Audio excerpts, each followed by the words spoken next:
নমস্কার, নতুন ভিডিওতে আপনাদের সকলকে স্বাগত। তো আজকে অজয় দেবগনের জন্মদিন উপলক্ষে ময়দানের ফাইনাল ট্রেলার, যেটা কিছুক্ষণ আগে ড্রপ আউট করা হয়, তার ট্রেলারটা কেমন ছিল? দেখো, ট্রেলারটা যদি বলি, ট্রেলারটা ঠিকঠাক ছিল।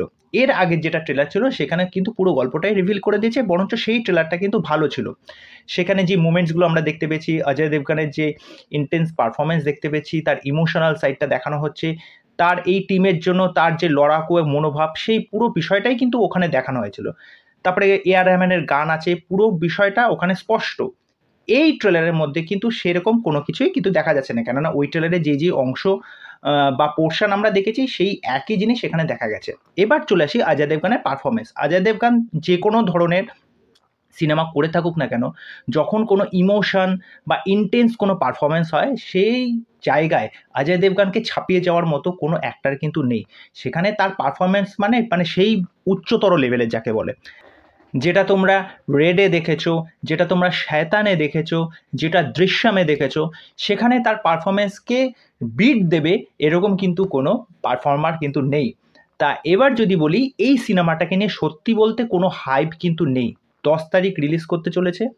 তা অন্যান্য সিনেমার ক্ষেত্রে কি হয় যে এই একটা ট্রেলার আসছে বা এই একটা কাজ আসছে, আমরা কিন্তু মুখিয়ে বসে থাকি, বা পাবলিক কিন্তু মনে করে যে হ্যাঁ, এই কাজটা আমরা ফার্স্ট ডে ফার্স্ট শো দেখতে যাব। আমি এই ভিডিওতে গ্যারেন্টি দিয়ে বলছি, এখানে এমন কেউ নেই বা এই ট্রেলারটা দেখার পর কেউ বলবে না যে হ্যাঁ, এই সিনেমাটা ফার্স্ট ডে ফার্স্ট শো গিয়ে দেখতে যাব।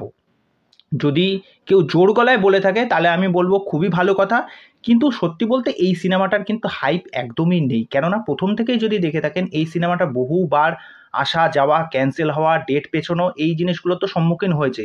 তারপরে অবশেষে ট্রেলারটা আসলো, ট্রেলারটা ভালো ছিল। এবার কি হয়, এই সময়ে দাঁড়িয়ে মানে একটা ডেটও কিন্তু একটা বিরাট বড় ম্যাটার করে। এবার ডেট যেহেতু পাওয়া যাচ্ছিল না, এরকম একটা কাজ।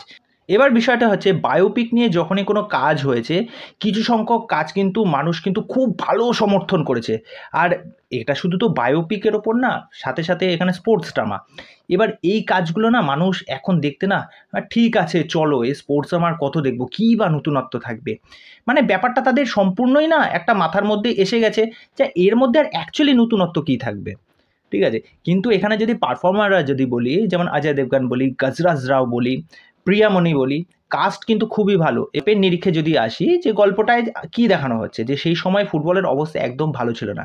ওই একটা মানুষই কিন্তু সেই ফুটবলেরটাকে একটা আলাদা উচ্চতর পর্যায়ে নিয়ে গেছিল। মানুষ তখন ভেবেছিল, মানে আশা ছেড়ে দিয়েছিল যে এরা কি আদৌ কিছু করতে পারবে। তা সেই মানুষটার উপর বিশ্বাস রেখেছিল, আস্থা রেখেছিল, যার ফলে একটা জায়গায় গিয়ে পৌঁছায়। কিন্তু এটাই বলার, হয়তো গল্পটা ভালো হবে, সিনেমাটাও হয়তো ভালো হবে, কিন্তু এই সিনেমাটাকে নিয়ে অ্যাকচুয়ালি কোনো হাইপ কিন্তু সেরকমভাবে নেই। এআর রহমানের গান আছে, কাস্টও ভালো আছে, সব ঠিক আছে। এবার দেখা যাক সিনেমাটা আসলে কতজন মানুষ এই সিনেমাটাকে নিয়ে পজিটিভ কথা বলে, বা এই সিনেমাটার মধ্যে আদৌ কি কোনো নতুনত্ব খুঁজে পাবে কিনা। তা আপনাদের কি মতামত সেটা অবশ্যই আমাকে কমেন্ট করে জানাবেন। তো চলুন, আজকের ভিডিও এই অবধি। পরবর্তী নেক্সট ভিডিওতে আবার দেখা হবে। আর চ্যানেলে এসে আমার চ্যানেলটাকে সাবস্ক্রাইব করে দিয়ে এইভাবে আমার সাথে থাকবেন, পাশে থাকবেন। নমস্কার।